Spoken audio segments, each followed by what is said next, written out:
Куриная печенка не только источник протеина, это совершенно замечательная база, основа для большого количества самых разных блюд.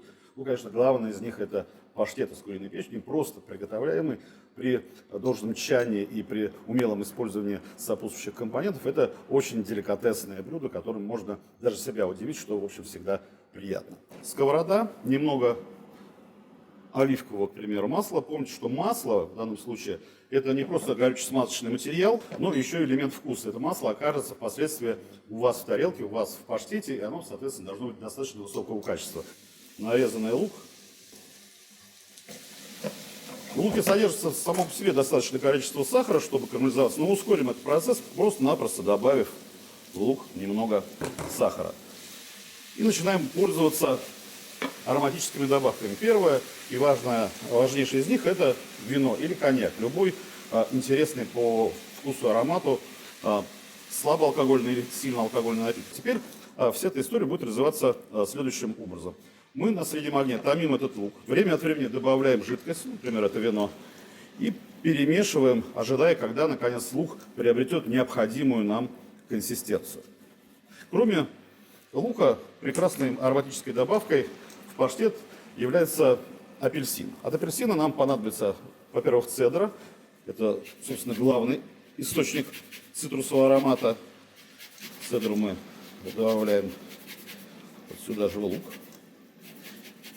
И точно так же, как мы лили вино, мы будем использовать апельсиновый сок. История тут точно такая же, как и с вином. Мы выжимаем сок по чуть-чуть, чтобы не утопить ни в коем случае в нем наш лук. Как видите, значительно уменьшился в объемах. Наш лук приобрел вот такую вялую консистенцию и, конечно, сильный, яркий, нарядный, новогодний праздничный аромат. Процесс может продолжаться практически бесконечно. Мы в конце концов можем произвести из этого лука такой равномерный, замешанный на пектине, который содержится в луке внутри, мармелад, отлить его в формочки и потом есть его как угощение в качестве десерта.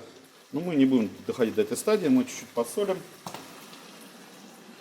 наш лук, поперчим его и переложим в миску, чтобы чуть-чуть остыл.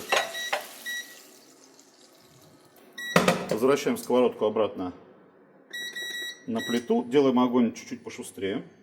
Растительное масло. Опять-таки помним, что это масло потом попадет в состав паштета, поэтому оно не должно быть просто техническим. У него должен быть вкус, и тот вкус, который вам нравится. Сразу посолю, поперчу.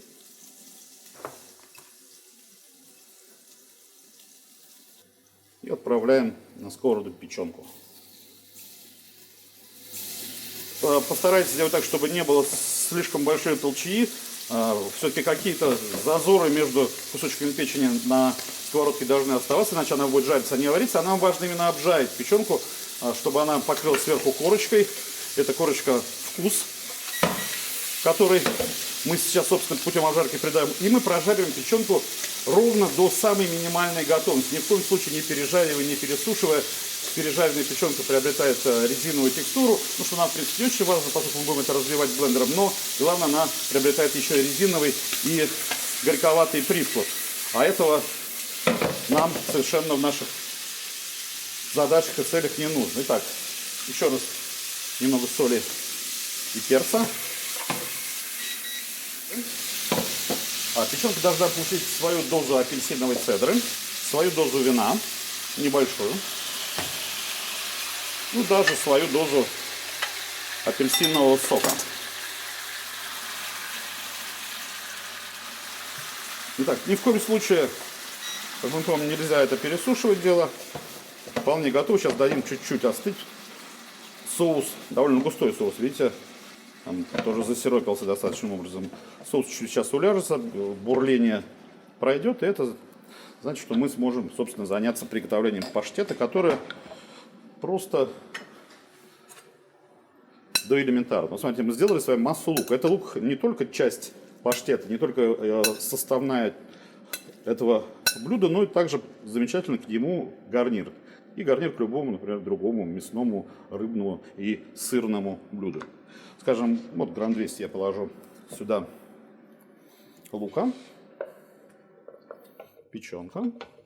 Я возьму немного сливок. Со сливками проще будет моему процессору взбивать все это в однородную массу.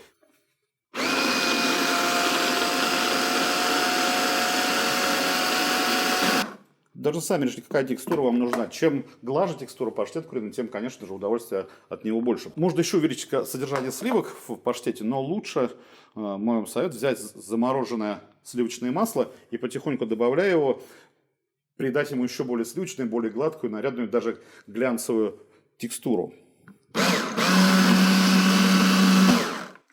Сливочное масло нарезано небольшими кусочками, чтобы процессору кухонному было удобнее с ними справляться, чтобы легче они распределялись и равномернее распределялись внутри паштета.